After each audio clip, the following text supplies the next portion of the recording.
Trickle-Down Economics, with quotes, air quotes around it.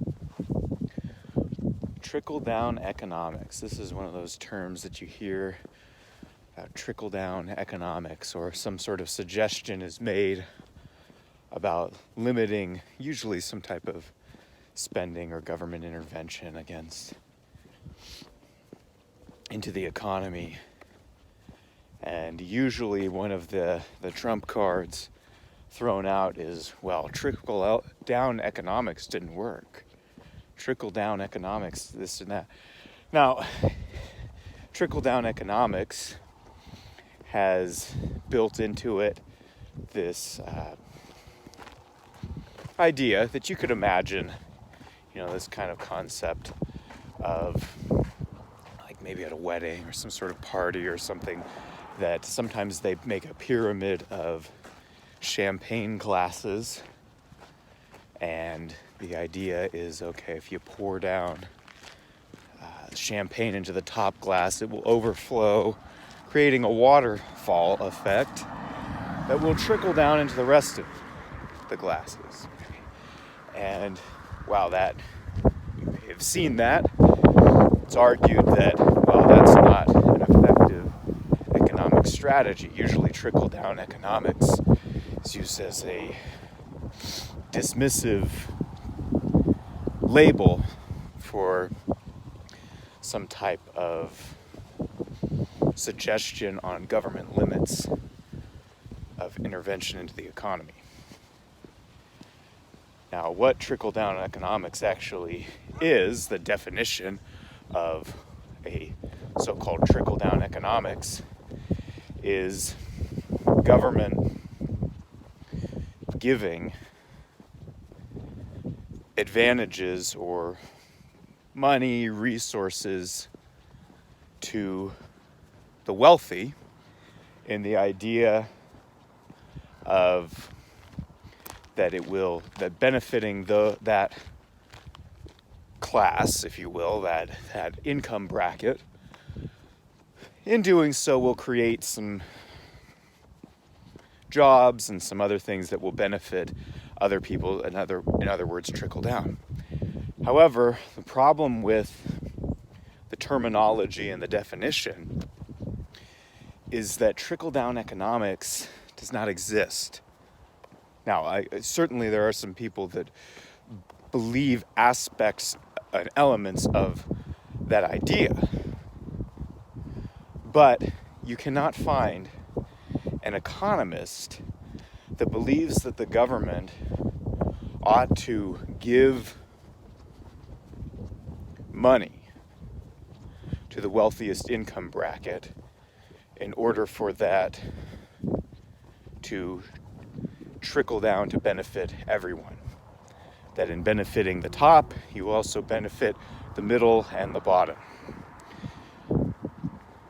I don't know of any economist who believes this, teaches this, has it in a textbook.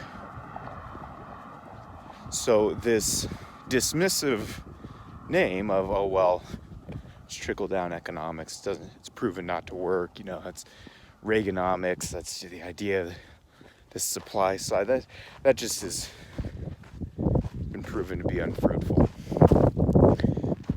Where the terminology actually came from was from Mr. Rogers. That's right, Fred Rogers came before Congress in the 1960s or 70s, I don't remember. The clip can be found easily on YouTube, to request funding for, I think it was PBS, but for federal funding for educational television programming, like Mr. Rogers. And so he said, kind of an offhand remark, there should not be this trickle down, of giving money to the wealthy, the politically connected, in the hopes that it would trickle down to everyone else. Now, the other side, that teachers believe and speak about, I'm actually borrowing this terminology from a history professor, a good history professor, but he said, well, why not the opposite? Let's give it to the lowest level of the pyramid, the income bracket, and we'll believe in fizzle up economics. So the idea is, okay, that trickle-down economics doesn't work. Here's some of the problems with that. Number one, the definition doesn't exist. Okay? No economist even believes that. So to speak against it is a logical fallacy called the Straw Man Fallacy. It's to erect a position that does not exist in order to argue against it, insinuating that it is someone else's position that they do not hold. That's logical fallacy number one when people are speaking about trickle-down economics. Logical fallacy or problem number two, the presupposition that government gives these privileges and resources. Now, that word give indicates not only possession, but ownership. Now, government, by definition, receives whatever it gives, it must receive coercively through taxation. That's nothing surprising. Governments do that. So the idea that the government can give to whom it wills, it's giving something that it does not in and of itself generate or simply voluntarily receive, but gets through tax money. Now, we do see that government does in fact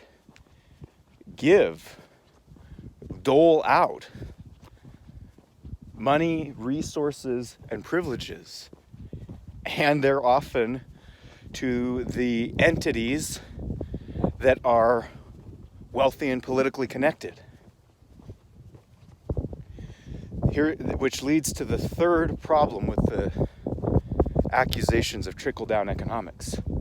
Trickle-down economics assumes that the wealth at the top will trickle down to the bottom. So those who argue against such a thing, in arguing against it, they actually argue the same thing on a few different bases. Meaning this, just depends on where you start the top. Because if the top is the wealthy income bracket, and it trickles down, okay, people who say, okay, well, trickle-down economics doesn't work. Instead, let's have the government confiscate, coercively through taxation, those resources, and that it be in charge.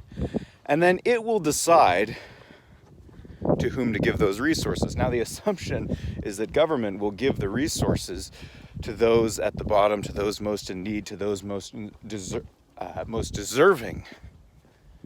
However, in denying the validity of trickle-down economics, those arguing against it actually argue trickle-down economics in another form.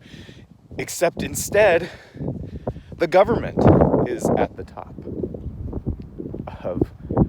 is the poorer of the resources, rather than the wealthy elite in the highest income bracket. And by the way, when government does this, usually the wealthy and politically connected elite who have more of a say with government are the ones who are the first to receive it. So it's just trickle-down economics of another form, which I agree is not the way to go about growth in an economy. Now, on the other side, there is growth that comes from savings and investment, job creation, and and things that comes in markets. But that's not trickle-down economics. That's investment, that's capital investment that is not taken coercively, but is wealth that is generated in markets.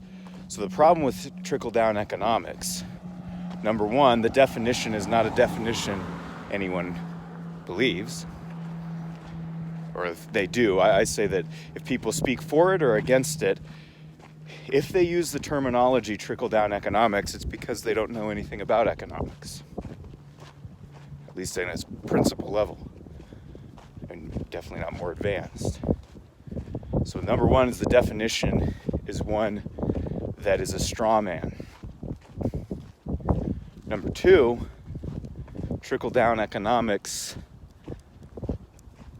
assumes the government as a generator of wealth and a voluntary giver, when in fact the government has to first take what it provides.